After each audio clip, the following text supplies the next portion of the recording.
Welcome to Manage to Engage, the podcast from clearandopen.com. Dedicated to the evolution of you, because businesses grow when people do. Serving leaders, managers, and people who will be, helping you reach excellence in your work and achieve your personal goals at the same time. Sign up for the free course at clearandopen.com. Whatever answers we come up with to gun violence, war, famine, pollution, whatever answers we come up with in content, a context of mediocrity is not going to be able to see it through. Hasn't happened yet. Hi, it's Joseph, and thanks for tuning in to Manage to Engage, the podcast from clearandopen.com. Are you doing the best that you can? What if I gave you $1 million to do better? Were you still doing the best that you could? Or does your best suddenly change? The more aware you are of your discipline and engagement, the more difficult it is to accept the excuse that you're, quote, doing the best that you can. Most people naturally look to mitigate challenge, striving to do the minimum required to get by. But we only improve when we embrace challenges, acknowledging that we have the potential to grow. So I want you to challenge yourself today. And then I want you to challenge the people you manage. It won't be comfortable for anyone, but the continuation of the human race depends on us transcending mediocrity. And listen up, we've got a brand new live course starting January 10th, 2019, and it's a good one, so I don't want you to miss out. It's called Managing with Inquiry, Create Powerful Change Through Radical Acceptance. If you've tried on the teachings of Clear and Open even just a tiny bit, you already know the real power is not in doing, but in undoing. In this new 11-week course, I'll be teaching you how to use the power of questioning yourself to create radical change. When you have the guts to look in the mirror, I mean really, really look, you can completely undo the limiting beliefs, negative patterns, and untrue but destructive assumptions that are holding you back, and fast. I'm extra excited about this new course because I'm changing things up a bit and making this one a very hands-on workshop. You're going to get the kind of attention usually only my one-on-one clients get at a fraction of the cost. Each week, I'll work with people individually toward the benefit of the whole group. It's a great way to learn. And you're going to learn how to use inquiry with others so you can uncover the power of your colleagues and employees as well. It really does work. I'm predicting this will be the most powerful course I've ever taught because of the results I've seen in trying this model with my clients and certainly with myself. You're going to learn how to free up energy, time, and focus by being more in reality than you've ever realized and less in stress, anxiety, and overwhelm that you're going to learn you've been making up. Imagine a life where whenever you feel stressed out or upset, you know you're just a few deep questions away from it all disappearing. If that's something you desire, then this course is for you. Find out more at clearandopen.com/inquiry. That's clearandopen.com/inquiry. Thanks so much for listening. Let's start the show. I will say things and I will ask you to do things that will challenge you. Embrace that challenge. Be curious about that challenge. What's challenging about this? I'm not wanting to do this assignment. Oh, okay. Why? How interesting. Because that resistance or even that subtle, I don't know what, a sort of listing away. Sometimes you feel it as, oh, just make something else important. I'll do that later. Procrastination's how it can show up. That's information. And if you're holding yourself accountable, then procrastination is like someone handing you gold. Because procrastination is telling you something is amiss in your system. You're putting it off. Why? Don't you want the result? Maybe you really don't,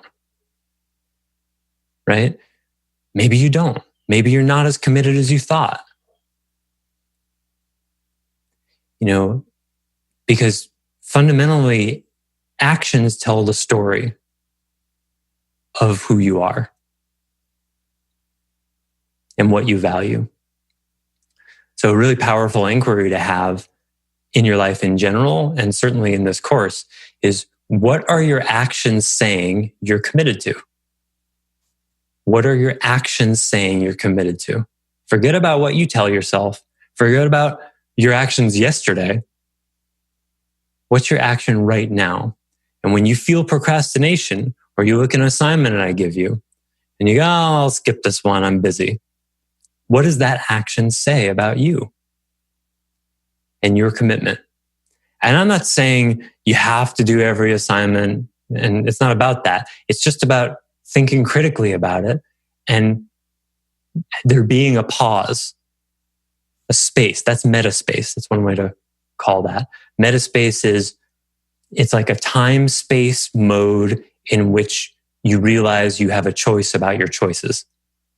That's what metaspace is. It's the space in which the choice happens. And if you realize that that space in some way is you, and because normally when we procrastinate stuff, it just kind of happens. I love when people use that kind of phrase. It just happened. Well, I meant to do it yesterday. Well, what happened? Oh, it just kind of got put off. It got put off? Help me understand how did that happen? The book report you were supposed to do that wasn't done yet got up and walked away so that you couldn't do it? What happened? It just... And those kinds of phrases that we use that are totally accepted in our society are designed exactly to fill that metaspace with an excuse. Those passive voice statements. Yes. The passive, I forget what that author called it, the passive excusative. I think that's what one guy called it in an article I read on one of the webcasts a while back. Yeah, watch out for that. Mistakes were made is one of my... Mistakes were made, absolutely. Passive voice. And were some people going to go to jail for that? Were there going to be some consequences? Well, certainly mistakes were made. Who? What? When? You've told me nothing. I mean, that's the barest amount of information, right? And that's a government official's best line. Because God forbid they be held accountable and lose the next election. But really, the guiltier parties are the journalists and the people who vote for such people, because anybody who says the phrase "mistakes were made" is just trumpeted a big announcement about their lack of accountability. They should never be allowed to run again unless they come with a retraction and an explanation of what really happened. The same thing you see in the newspaper all the time. White House officials say, well, who said that? How many of them said it? Was it like a chorus? Did they all say it together? It's absurd. But you imagine they'll say, okay, well, I can say on the record, but you can't name me. And then they give them the quote. And then the journalist says, okay. That's accountability in our world. It's weakening and on its way to dying. I would chime in, but then I can see that it's a mirror to me. That's embarrassing. Well, yes, certainly there are, anytime something triggers you in any sense in the world, but certainly in the realms of accountability, when you see people who are being irresponsible or out of integrity, the responsible thing to do in that moment is to say, how is that me too? How am I that also? Even if it's just that I used to be like that. And the reason for that, I think, the primary one is so that you can find compassion.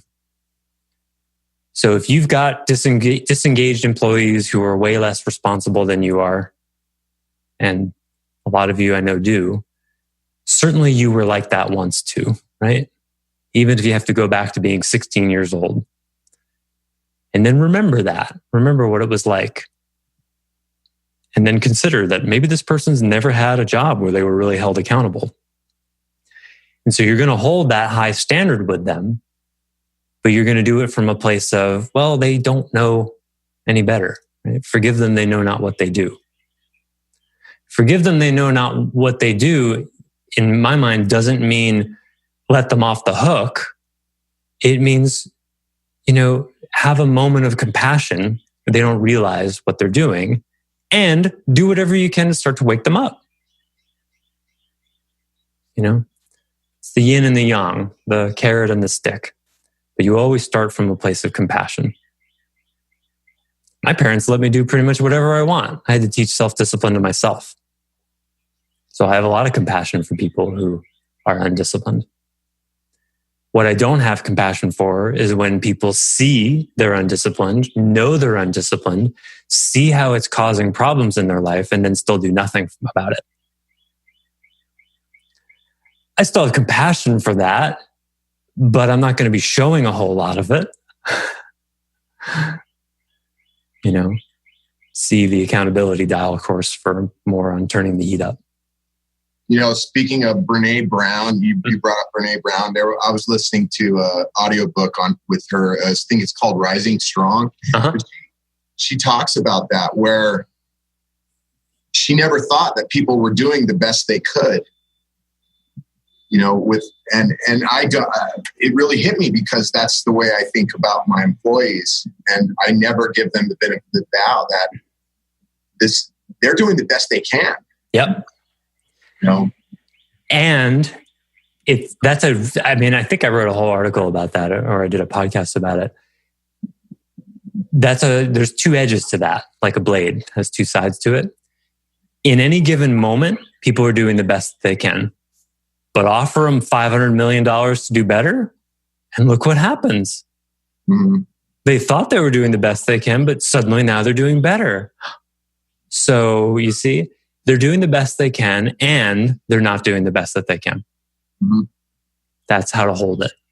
Because like you said, especially when the realizations or the awareness comes and they choose not to, they're not doing the best they can. Right, exactly. So it's sort of like there's a continuum of the more awareness there is, the less you can accept I'm doing the best that I can. Mm-hmm. Because anyone who's really paying attention and cares can make incremental progress in anything. Mm-hmm. I simply don't believe otherwise.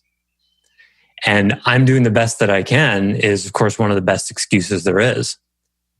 It's the cousin of good intentions. But I'm trying so hard. I'm doing the best I can. Okay, if I gave you $1 million to produce this result, what would you do? Well, I'd hire help, or I'd spend all night researching. Okay, then I guess you're not doing the best that you can. And you don't get the $1 million. You get to rediscover your own potential. So at one point that I didn't finish from a while back, I just remembered, usually it comes back, is that one of the cruxes of the issue is that people generally want to do the minimum to get by. And this is an efficiency thing. The human body does this, right? If you go to the gym and you lift 10-ounce weights, you're not going to get stronger. Why? Because you have not communicated to the body that it's not strong enough for the task at hand. You have to lift weight that's sufficiently heavy so the body goes, oh, we need to get stronger because, so-and-so wants to lift these heavy things. I don't know why he's doing it or she's doing it, but we got to do that. So, but that's work, and you can train yourself to enjoy that. But in the beginning, anybody remember the first time they ever moved weights around? You feel like you got hit by a car the next couple of days, right? And you wonder how you're ever going to go back. Remember when your triceps are so sore you can't even put your own seatbelt on because the tricep extension is hurting so much? That's how it is in the beginning, right? But you choose it. You choose it. Well, some people don't exercise. They're not choosing it. And some people, by the same token, will not challenge themselves in a work environment. They may say they will or are because that's what you're supposed to do, right? It's part of our culture. Challenges are good, right? We know we're supposed to talk like that. So self-help and personal growth and personal power and excellence are very hip these days. And when something is hip, it means 80% of the people talking about it are full of it. And the other 20%, maybe, sometimes it seems like 1%, are actually doing it. So a manager these days has an extra level of effort to bring to people. And that is to cut through the BS of when they say, oh yeah, I'm committed to getting better. I want to get better. What do their actions show? Are they spending extra time honing their skills? Are they asking you for books they should read about, to get better at something? Are they pulling you aside and asking hard questions? Are they asking to be challenged more? If they're not doing any of those things, then they're just telling a nice story about their commitment, not actually being committed. You ever have a moment where you're thinking about doing something hard, like maybe it's meditating or exercise, and you think about it for a while, and then some part of you says, well, I've thought about it for a while. I feel like I accomplished something, and I don't need to do it now, right? We all have that voice that thinks somehow that talking about it or thinking about it or just having the good intention is somehow similar to actually doing the thing. And that's what you're managing. Because leaders, by definition, all of you, have something in you that wants to do better and doesn't need someone looking over your shoulder to make sure it happens. This is the easiest thing to project onto other people and think they're like you in that way. They're not.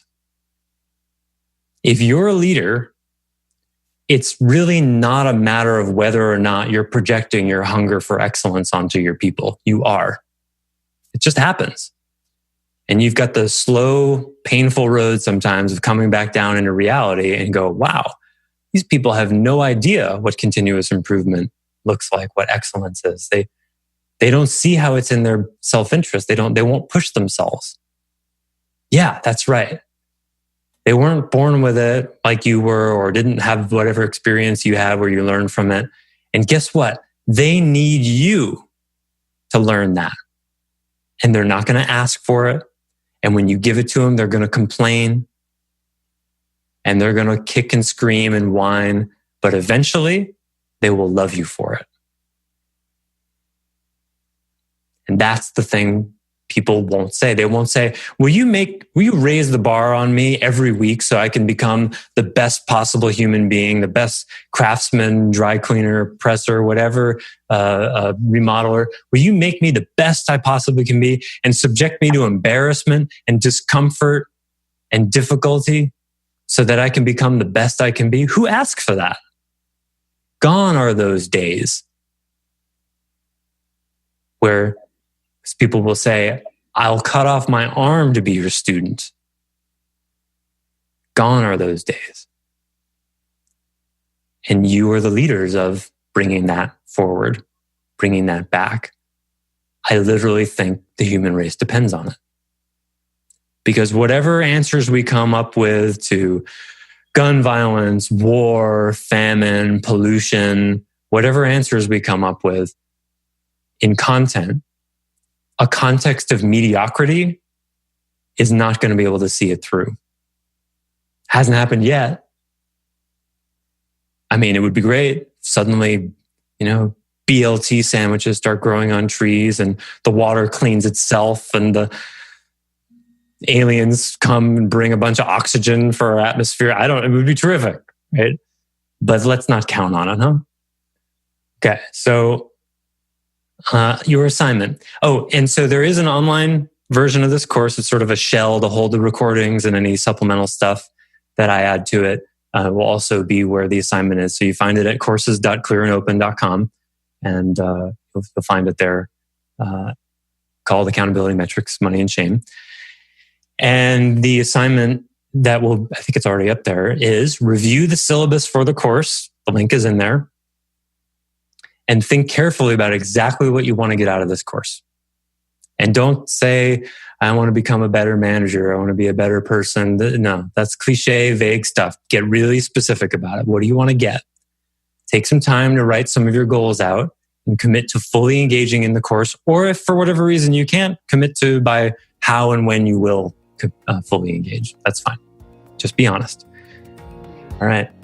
I'm committed to ending on time. Thanks for being here. I'll see you next week. If you have questions, you can always email me.